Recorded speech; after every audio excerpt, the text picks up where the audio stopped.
श्री भगवान बोले, जो पुरुष कर्म फल का आश्रय न लेकर करने योग्य कर्म करता है वह सन्यासी तथा योगी है, और केवल अग्नि का त्याग करने वाला सन्यासी नहीं है तथा केवल क्रियाओं का त्याग करने वाला योगी नहीं है। हे अर्जुन, जिसको सन्यास ऐसा कहते हैं उसी को तू योग जान, क्योंकि संकल्पों का त्याग न करने वाला कोई भी पुरुष योगी नहीं होता। योग में आरूढ़ होने की इच्छा वाले मननशील पुरुष के लिए योग की प्राप्ति में निष्काम भाव से कर्म करना ही हेतु कहा जाता है, और योगारूढ़ हो जाने पर उस योगारूढ़ पुरुष का जो सर्व संकल्पों का अभाव है वही कल्याण में हेतु कहा जाता है। जिस काल में ना तो इंद्रियों के भोगों में और ना कर्मों में ही आसक्त होता है, उस काल में सर्व संकल्पों का त्यागी पुरुष योगारूढ़ कहा जाता है। अपने द्वारा अपना संसार समुद्र से उद्धार करें और अपने को अधोगति में ना डालें, क्योंकि यह मनुष्य आप ही तो अपना मित्र है और आप ही अपना शत्रु है। जिस जीवात्मा द्वारा मन और इंद्रियों सहित शरीर जीता हुआ है उस जीवात्मा का तो वह आप ही मित्र है, और जिसके द्वारा मन तथा इंद्रियों सहित शरीर नहीं जीता गया है उसके लिए वह आप ही शत्रु के सदृश शत्रुता में बरतता है।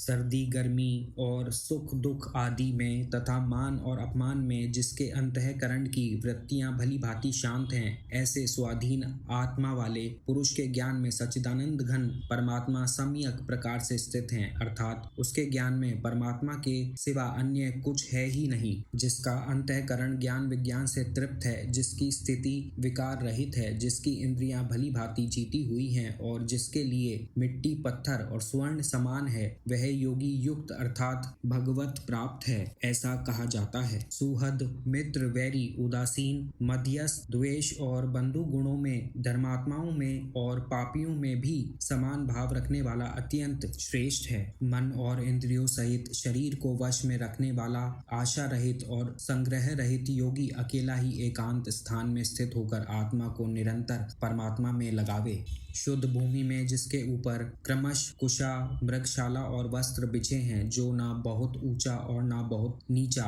ऐसे अपने आसन को स्थिर स्थापन करके उस आसन पर बैठकर चित्त और इंद्रियों की क्रियाओं को वश में रखते हुए मन को एकाग्रह करके अंतःकरण की शुद्धि के लिए योग का अभ्यास करे। काया सिर और गले को समान एवं अचल धारण करके और स्थिर होकर अपनी नासिका के अग्र भाव पर दृष्टि जमाकर अन्य दिशाओं को न देखता हुआ ब्रह्मचारी के व्रत में स्थित भय रहित तथा भली भांति शांत अंतःकरण वाला सावधान योगी मन को रोक कर मुझ में चित्त वाला और मेरे परायण होकर स्थित होवे। वश में किए हुए मन वाला योगी इस प्रकार आत्मा को निरंतर मुझ परमेश्वर स्वरूप में लगाता हुआ मुझ में रहने वाली परमानंद की पराकाष्ठा रूप शांति को प्राप्त होता है। हे अर्जुन, यह योग ना तो बहुत खाने वाले का, ना बिल्कुल न खाने वाले का, ना बहुत शयन करने के स्वभाव वाले का और ना सदा जागने वाले का ही सिद्ध होता है। दुखों का नाश करने वाला योग तो यथा योग्य आहार विहार करने वाले का, कर्मों में यथा योग्य चेष्टा करने वाले का और यथा योग्य सोने तथा जागने वाले का ही सिद्ध होता है। अत्यंत वश में किया हुआ चित्त जिस काल में परमात्मा में ही भली भांति स्थित हो जाता है, उस काल में संपूर्ण भोगों से स्पृहा रहित पुरुष योग युक्त है, ऐसा कहा जाता है। जिस प्रकार वायु रहित स्थान में स्थित दीपक चलायमान नहीं होता, वैसी ही उपमा परमात्मा के ध्यान में लगे हुए योगी के जीते हुए चित्त की कही गई है। योग में अभ्यास से निरुद्ध चित्त जिस अवस्था में उपराम को जाता है और जिस अवस्था में परमात्मा के ध्यान से शुद्ध हुई सूक्ष्म बुद्धि द्वारा परमात्मा को साक्षात करता हुआ सच्चिदानंद घन परमात्मा में ही संतुष्ट रहता है। इंद्रियों से अतीत केवल शुद्ध हुए सूक्ष्म बुद्धि द्वारा ग्रहण करने योग्य जो अनंत आनंद है, उसको जिस अवस्था में अनुभव करता है और जिस अवस्था में स्थित यह योगी परमात्मा के स्वरूप से विचलित होता ही नहीं, परमात्मा की प्राप्ति रूप जिस लाभ को प्राप्त होकर उससे अधिक दूसरा कुछ भी लाभ नहीं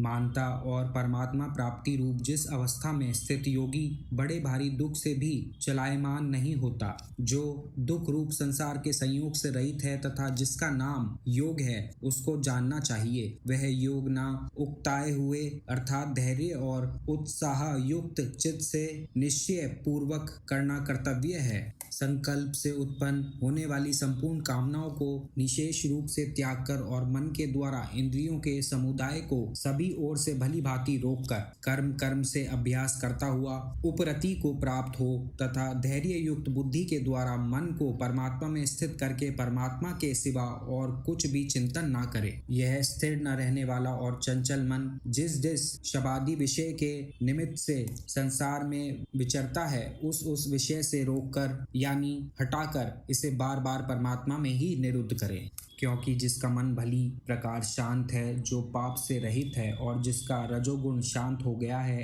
ऐसे इस सच्चिदानंद घन ब्रह्म के साथ एक ही भाव हुए योगी को उत्तम आनंद प्राप्त होता है। वह पाप रहित योगी इस प्रकार निरंतर आत्मा को परमात्मा में लगाता हुआ सुखपूर्वक पर ब्रह्म परमात्मा की प्राप्ति रूप अनंत आनंद का अनुभव करता है। सर्वव्यापी अनंत चेतन में एक ही भाव से स्थिति रूप योग से युक्त आत्मा वाला तथा सब में समभाव से देखने वाला योगी आत्मा को संपूर्ण भूतों में स्थित और संपूर्ण भूतों को आत्मा में कल्पित देखता है। जो पुरुष संपूर्ण भूतों में सबके आत्म रूप मुझ वासुदेव को ही व्यापक देखता है और संपूर्ण भूतों को मुझ वासुदेव के अंतर्गत देखता है, उसके लिए मैं अदृश्य नहीं होता और वह मेरे लिए अदृश्य नहीं होता। जो पुरुष एक ही भाव में स्थित होकर संपूर्ण भूतों में आत्म रूप से स्थित मुझ सच्चिदानंद घन वासुदेव को भजता है, वह योगी सब प्रकार से बरतता हुआ भी मुझ में ही बरतता है। हे अर्जुन, जो योगी अपनी भांति संपूर्ण भूतों में सम देखता है और सुख अथवा दुख को भी सब में सम देखता है, वह योगी परम श्रेष्ठ माना गया है। अर्जुन बोले, हे मधुसूदन, जो यह योग आपने समभाव से कहा है, मन के चंचल होने से मैं इसकी नित्य स्थिति को नहीं देखता हूँ, क्योंकि हे श्री कृष्ण, यह मन बड़ा चंचल प्रमथन स्वभाव वाला बड़ा दृढ़ और बलवान है, इसलिए उसका वश में करना मैं वायु को रोकने की भांति अत्यंत दुष्कर मानता हूँ।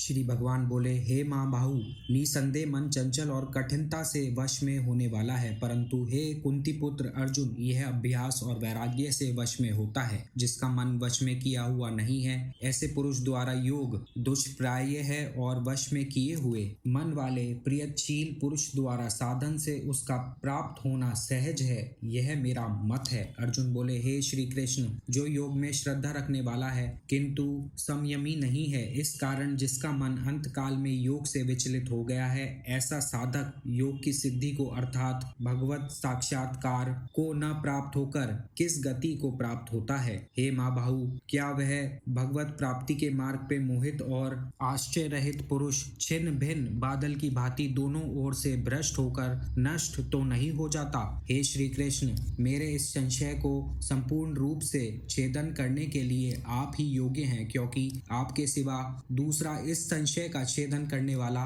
मिलना संभव नहीं है। श्री भगवान बोले, हे पार्थ, उस पुरुष का ना तो इस लोक में नाश होता है और ना परलोक में ही, क्योंकि हे प्यारे, आत्मोद्वार के लिए अर्थात भगवत प्राप्ति के लिए कर्म करने वाला कोई भी मनुष्य दुर्गति को प्राप्त नहीं होता। योग भ्रष्ट पुरुष पुण्यवानों के लोकों को अर्थात स्वर्गादि उत्तम लोकों को प्राप्त होकर उनमें बहुत वर्षों तक निवास करके फिर शुद्ध आचरण वाले श्रीमान पुरुषों के घर में जन्म लेता है। अथवा वैराग्यवान पुरुष उन लोकों में न जाकर ज्ञानवान योगियों के ही कुल में जन्म लेता है, परंतु इस प्रकार का जो यह जन्म है सो संसार में निसंदेह अत्यंत दुर्लभ है। वहाँ उस पहले शरीर में संग्रह किए हुए बुद्धि संयोग को अर्थात समबुद्धि रूप योग के संस्कारों को अनायास ही प्राप्त हो जाता है और हे कुरुनंदन, उसके प्रभाव से वह फिर परमात्मा की प्राप्ति रूप सिद्धि के लिए पहले से भी बढ़कर प्रयत्न करता है। वह श्रीमानों के घर में जन्म लेने वाला योग भ्रष्ट पराधीन हुआ भी उस पहले के अभ्यास से ही निसंदेह भगवान की ओर आकर्षित किया जाता है तथा समबुद्धि रूप योग का जिज्ञासु भी वेद में कहे हुए सकाम कर्मों के फल को उल्लंघन कर जाता है, परंतु प्रयत्न पूर्वक अभ्यास करने वाला योगी तो पिछले अनेक जन्मों के संसार बल से इसी जन्म में संसिद्ध होकर संपूर्ण पापों से रहित हो फिर तत्काल ही परम गति को प्राप्त हो जाता है। योगी तपस्वियों से श्रेष्ठ है, शास्त्र ज्ञानियों से श्रेष्ठ माना गया है और सकाम कर्म करने वालों से भी योगी श्रेष्ठ है। इससे हे अर्जुन, तू योगी हो। संपूर्ण योगियों में भी जो श्रद्धावान योगी मुझ में लगे हुए अंतरात्मा से मुझको निरंतर भजता है, वह योगी मुझे परम श्रेष्ठ मान्य है।